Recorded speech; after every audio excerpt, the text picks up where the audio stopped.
BNP chairperson Begum Khaleda জিয়ার রোগমুক্তি ও দ্রুত সুস্থতা কামনায় মতিঝিলের জিবি কলোনিতে মিলাদ ও দোয়া মাহফিল অনুষ্ঠিত হয়েছে।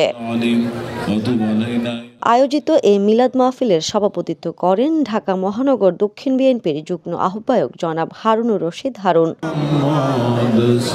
অনুষ্ঠানে আরও উপস্থিত ছিলেন ঢাকা ৮ আসনের বিএনপির নির্বাচনের প্রধান সমন্বয়ক জনাব এম এ বারেক, ঢাকা মহানগর শ্রমিক দল দক্ষিণের সদস্য সচিব জনাব বদরুল আলম সবুজ, মতিঝিল থানা বিএনপির যুগ্ম আহ্বায়ক জাহিদুল হক জাহেদ সহ এলাকার সর্বস্তরের মানুষ।